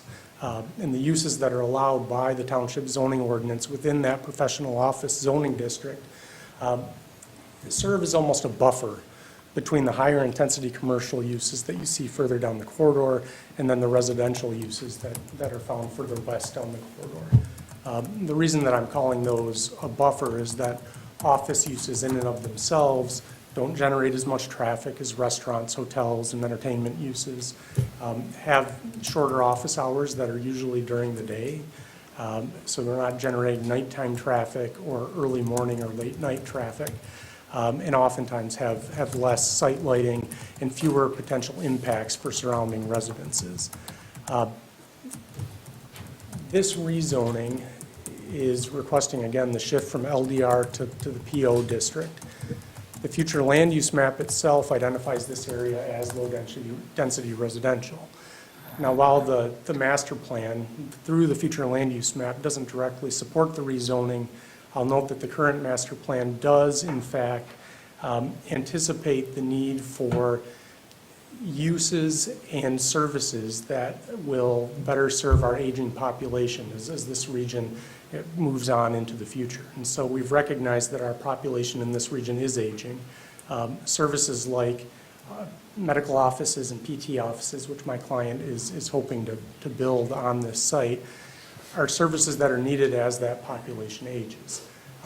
So while the future land use map doesn't directly support a rezoning, that type of a use is recognized by the master plan as being needed within the community, the township, and the region as a whole. Again, I'll stress that the commercial corridor itself, US 31, is well suited for commercial access, and maybe not as well suited for residential access. It's been pointed out to me that some of the recent residential development along that US 31 corridor with access onto 31 is used as short-term rental housing, which in and of itself is almost akin to a commercial use. So as a planning commission, obviously, you'll make a recommendation to the township board on this request. But I think the general development patterns along that corridor are gearing more towards commercial. And I think that this use, the proposed professional office zoning district, and ultimately a physical therapy office, will help provide a buffer between the existing residential uses to the west and the more intense commercial uses to the east. That pretty much sums up the request in a nutshell. Tonight's just an introduction meeting. I know there are more steps to the process. And instead of talking at you for another 5 minutes, I'd rather talk with you. So if there are any questions, I'd be happy to answer those that I can. Andrew Gurecki, the applicant, is here with me tonight to answer any questions that I can't address. But I'll leave it at that and let the discussion continue at the pleasure of the chair. Sounds good. Thank you, Dusty. And Andrew, could we grab you for just a minute? I know there'll be a few. I've got one or two. And name and address. Andrew Gurecki. I live at 3456 Silver Farm Lane. Okay. Welcome. Yeah, just curious, do you have an existing practice today? Yes. And is it in the region, or are you relocating to the region? We have two locations. One is West Front and Cedar Run. Okay. Right across from Cedar Run Eye Center. And then our second location is closer to this spot, East Bay Plaza, so Tom's East Bay. Gotcha. Okay. And relocating from there to here? Yeah, so moving, that East Bay Plaza is not really the professional medical space. We want to provide a better experience for the patients. Got it. Yeah, and I just wanted that clarity just to see, kind of get a, don't know your players on a scorecard kind of situation. And in this site in particular, see, we have kind of your interests balanced with the interests of the township kind of before us and how this fits in globally, if you will, because going that route does open up Pandora's box for the site itself and maybe potentially others around it. So just kind of want to get that clarity from you, so thank you. And while the applicant's up, does anybody else have any questions of them? Well, I guess going down Mindy's route from before, have you spoken to the neighbor to the west? No, but I think his house is for sale. Okay. I don't know if there is a resident there, but then the dentist is next to that, and so haven't introduced myself yet to the dentist, but How about the neighbors across the street? no.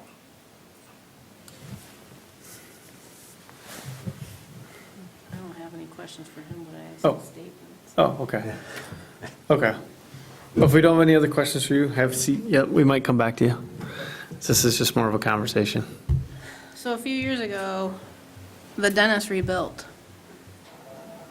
That entire seating area was full of residents screaming about that dentist and how that is an inappropriate use of that property. So, although I agree that a physical therapy office is similar to a dentist's office, I will say that the residents do not want any more commercial near them. I'm just saying that as a past experience, not, but the other thing is that we can't look at the zoning to what his use is. We have to look at the zoning and everything else that could be if we rezone that. And that's where I have a problem with that. Yeah, as I look at it too, you know, and you look at the property sizes, they're all pretty standard through there. They're all pretty, I mean, historically, they were all single-family homes. I gotta believe. I haven't been here forever. But, yeah, it's like, if the house to the west of it is also for sale, and we've got it set as low-density residential, you know, the dominoes kind of fall, if you will. And that corridor is primarily residential in nature, although I do understand that there has been some short-term rentals. I've seen it. I know where a couple of them are right in that corridor, but, yeah. Yeah, brand new. I have a question on, so we've got the future land use map up above and the zoning map down below. So the zoning map down below is current? So the future is actually changing these professional office lots here to residential? You know, that, yep. That's the way that So that where's the 2015 dentist? future land use map, and it is inconsistent with the current land use and the zoning. So the dentist is actually on low density as well. It's planned for residential on the future land use map. So he's not going anywhere, I mean, the dentist. She. She, sorry. I don't have a dentist. I said okay. He, she. So they're going to be sitting on a low-density lot, and if they ever sold the building, it wouldn't be able to be used as an office anymore, or?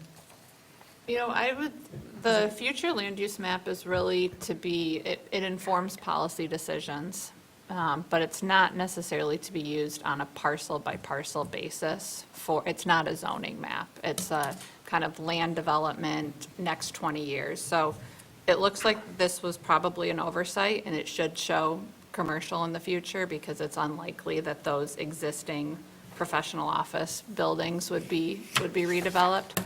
But I do think it's important when you're looking at future land use map, you're not necessarily studying the parcel by parcel, you're looking generally at districts and how those districts, long-term, are going to grow and develop over the next I guess the only reason I decade. asked is because it would seem weird to have this one lot sandwiched in residential as a professional office, and then you jump a couple lots, and then you go into the regional commercial.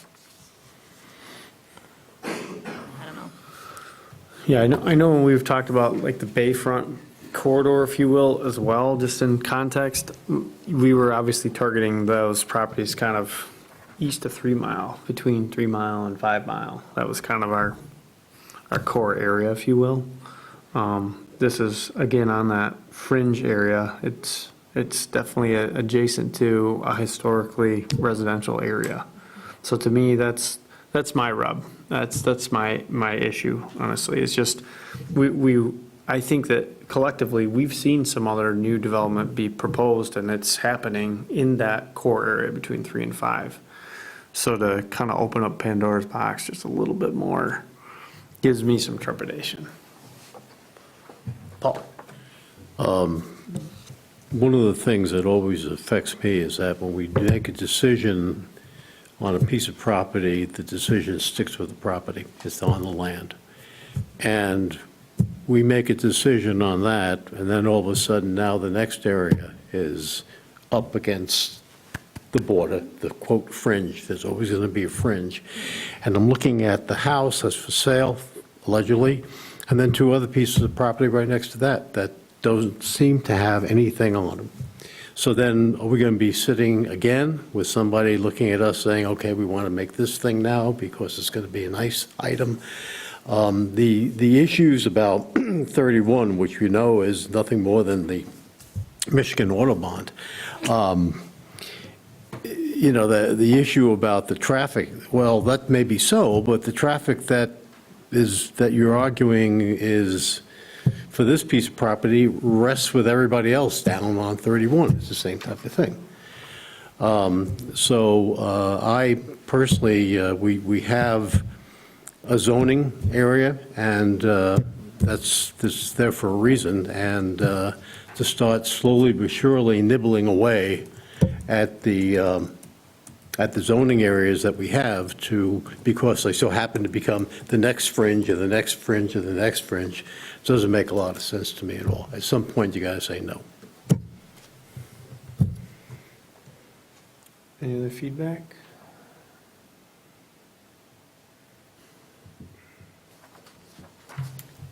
I agree with you, Paul.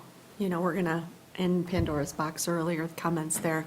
Once we open this up, it's going to be the next fringe property and the next and the next, and the dominoes fall, right, Dan?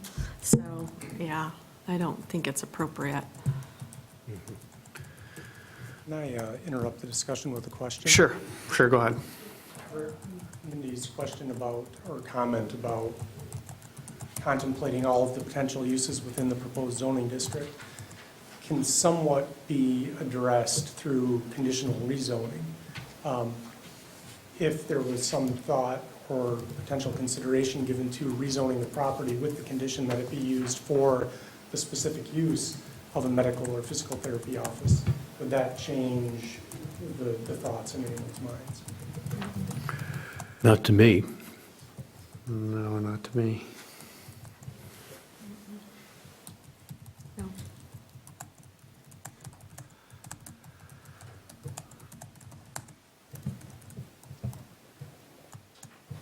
So I guess we're kind of, I think I'm reading the tea leaves here. Yeah, I mean, we're kind of judged with just making a determination of setting a public hearing or not setting a public hearing. I mean, I guess that we've deliberated, they've made an application, or have they made an application for rezoning?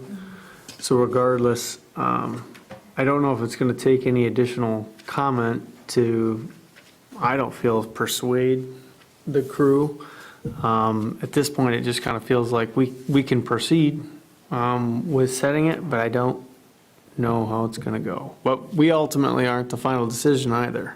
Yeah, I certainly understand that. And I guess at this point, given that we have the application in, and we have the discussion from this evening to consider as we go back to the drawing board and have the discussions between myself and the applicant, I'd request that you schedule the public hearing, and then let us to decide how to proceed, and we'll be in touch with staff moving forward. But at this point, I'd like to keep the option on the table.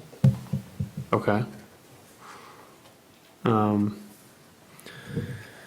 I mean, so generally, and this is just like timeout procedurally, how to proceed forward, it'd be nice just from a clarity standpoint, can you walk us through kind of that process? Like an applicant makes application to you for rezoning, we consider it, we'll give them feedback, but this isn't a public hearing either. Right. So effectively, the goal is that we're gonna schedule one, we're gonna have one out. It says may choose. Yes, Yeah, but. I believe that in talking with Peter, because we had the same issue when we had the permeable paver application submitted. Right. The Planning Commission was clearly not supportive of that text amendment.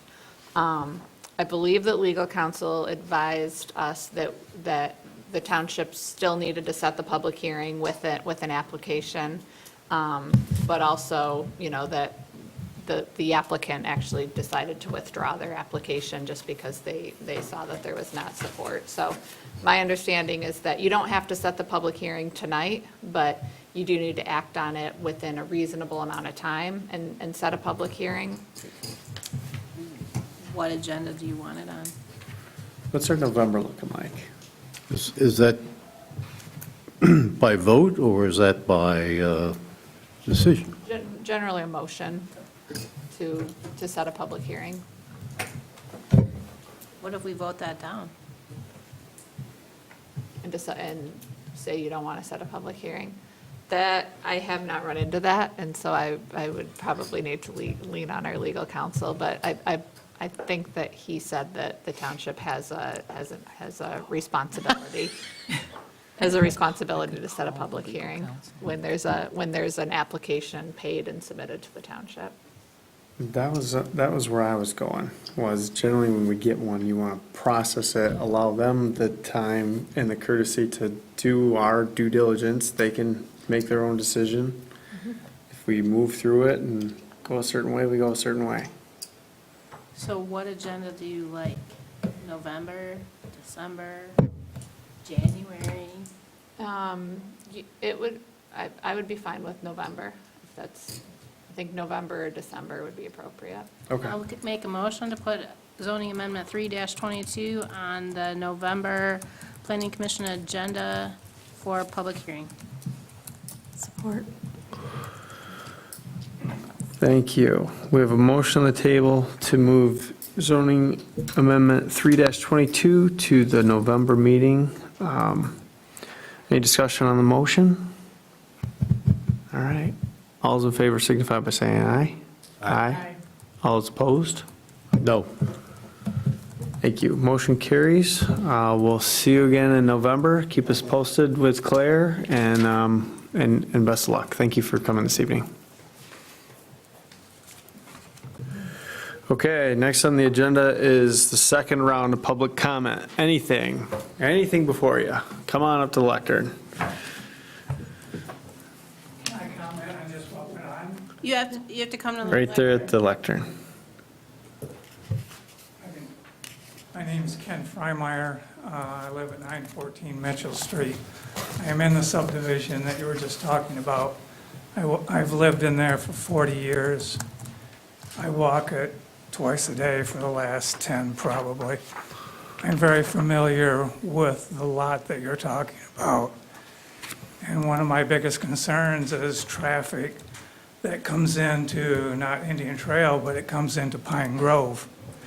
If they develop that as an office, you're going to have more traffic coming in from Munson to the office, and they will exit out Pine Grove, which is in horrible condition, and it's just going to get worse.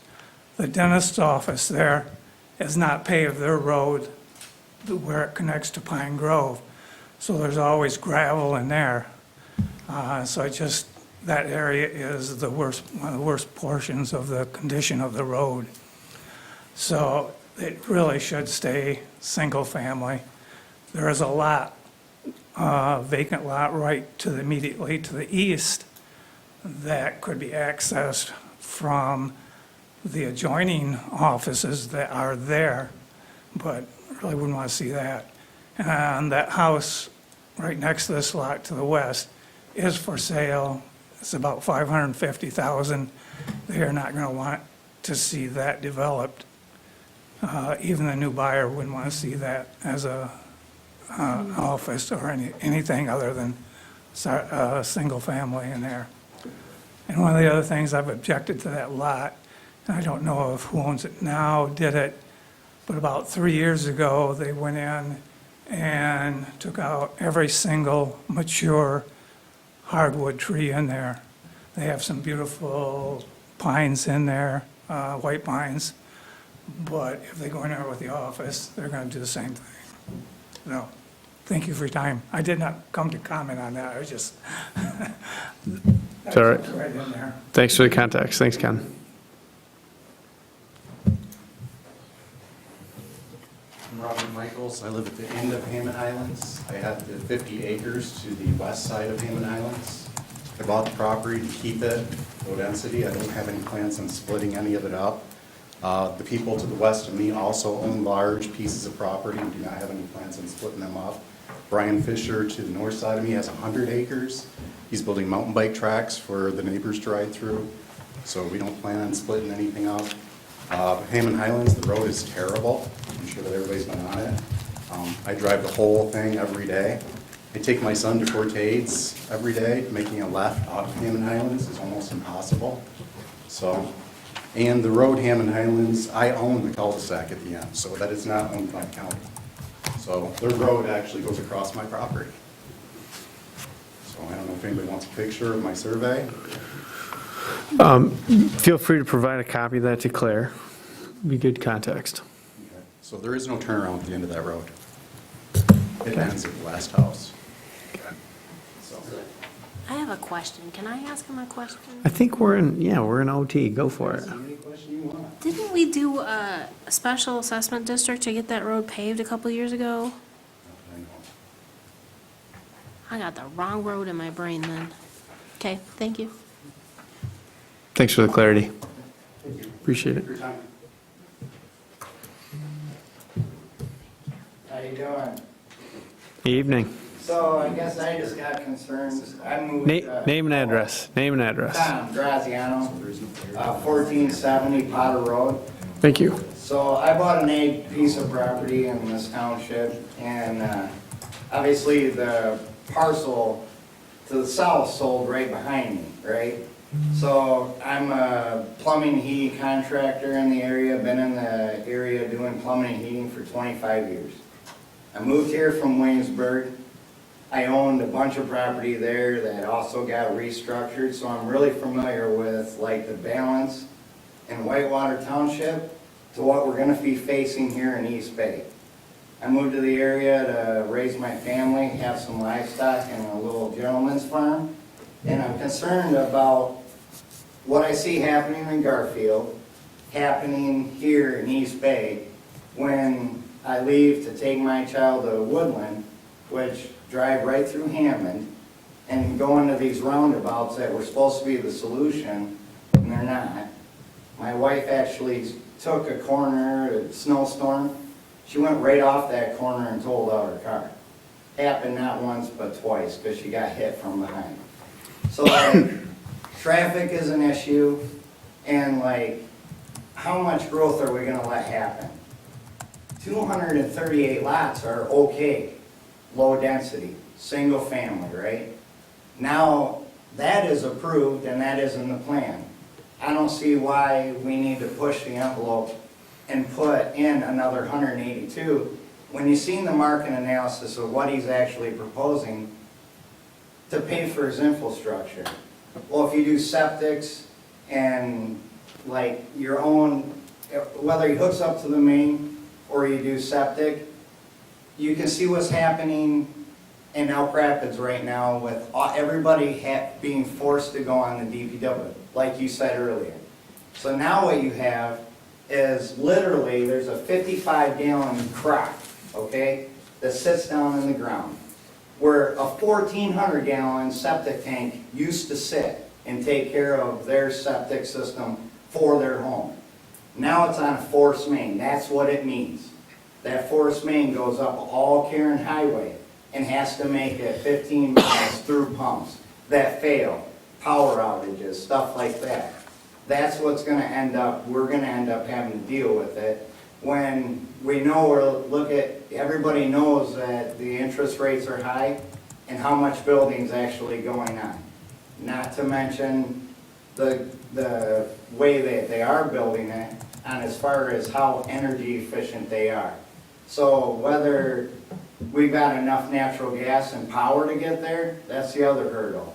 So like, my main concern, getting back to like my short rant, is I've moved to this area and I'm pretty pleased with the area. It's gorgeous, I love it. I am a small piece of an ag property, but me and my neighbors all got together and we decided that that's all we're gonna do with it. And we've actually built barns that are allowed in the county. We've put livestock on them and we're trying to change. I have people from this coming in all the time saying how happy they are to see the barn go up and the animals go on it. And to kind of preserve that is what we really need to be looking for towards the future. So like, if only 228 are allowed, that's all that should happen. Because to do a variance of any more for all the other reasons is not a good reason, because in the end, like you said on Munson, it doesn't stop, right? So if the variance behind my house is what it is, then that's fine. It is what it is currently. But to go get a variance, it never stops. So Vanderlip Road, what they want to do with those modular homes going in there, it's people from that area that aren't raising families here that want to profit from the gorgeous property. They're coming here from California, Chicago, Detroit, where it's less than a tank of gas.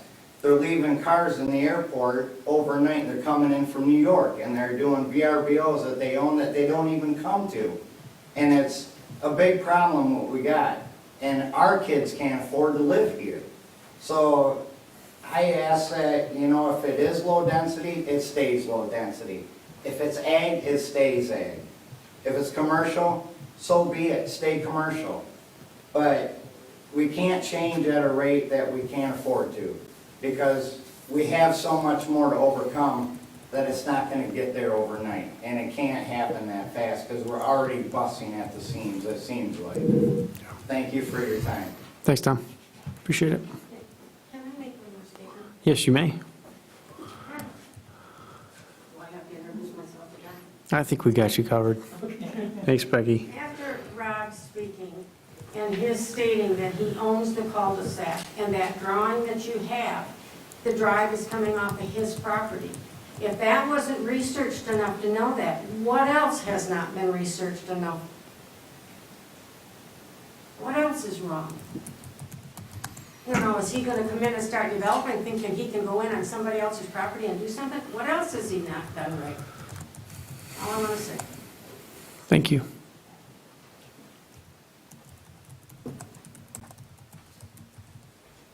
Erica Hawkins, 3189 which is right next to Proudy Road there. I'm fourth generation in Traverse City. My son sitting over there is fifth generation. He wanted to come to this tonight just after seeing the 313 units that were going in at Hammond Hills there, excuse me. I know you guys talked a lot about the road coming directly onto Hammond. We travel Hammond and 5 Mile every single day. I can count a lot of times that I've almost gotten hit sitting at the stoplight on 5 Mile by people coming off of Hammond. So, you know, there's bushes that are way overgrown, you can't see coming around there, so if people are going way too fast, and now that just increases the amount of traffic in that particular area also. At this point, there's not any proposed driveways coming off onto 5 Mile, which if there was, that would certainly increase the amount of traffic on 5 Mile, but it's also going to do it regardless, because people are going to be traveling that way. Also, we live on a private road, and I know how terrible snow removal is, so if they're planning on doing snow removal in that area, that's a lot of snow, up a lot of steep hills, and where is all of that going to end up going? So, those are my concerns. Thank you. Appreciate it.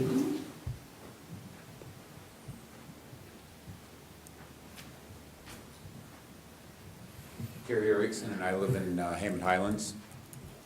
I would just, the proposal was to talk about these multi-complexes and the lower levels being or finished. Do they have garages on these things? Do they have garages, or is the garage the lower level? Yeah, we haven't gotten that far in the process, but yeah. And you talked about the woods. Well, they've already went through and harvested the woods. I mean, they already went through and made roads. They haven't made the roads, but they've removed the trees. So that's already happened. So, and we can see that from our house. And then I'm just trying to envision at 8 o'clock in the morning when everybody's trying to go to work, another 313 or 450 cars or whatever, heading, I'm not sure how that's gonna work, backed up for a long time trying to get on the Hammond Road, because it is awful. Thank you for your time. Appreciate your comments. Thank you.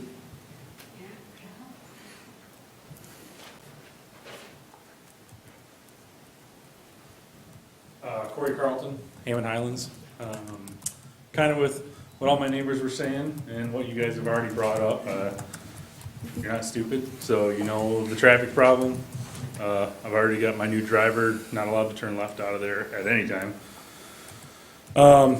And I do wish that the map was representative better of what was real, especially on the end of the cul-de-sac, because it's not accurate in any way.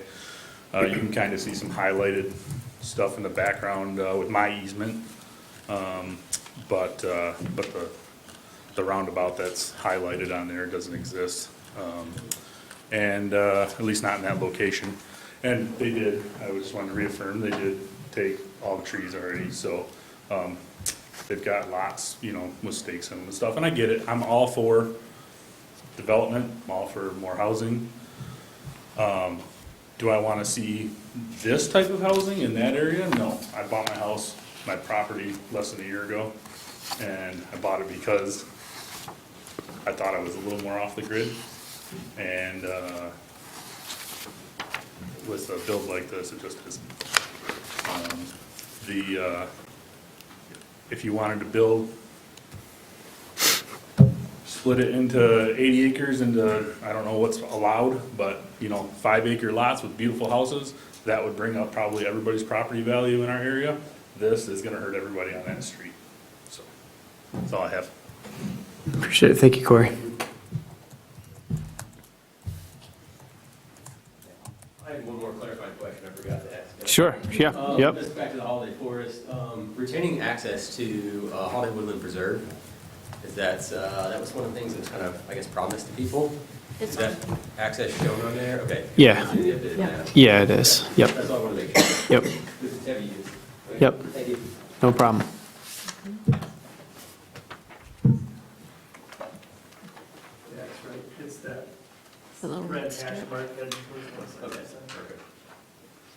Going once, going twice. My babysitter's not getting any cheaper. Just kidding, but for real.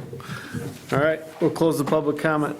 Any other updates from the planning commissioners? Okay. And our, I have a comment. Oh. If anybody wants to work the election, please let the clerk know. There's always more hands needed. It's fun. next meeting is November 1st, 2022. We are adjourned. Thanks, everyone.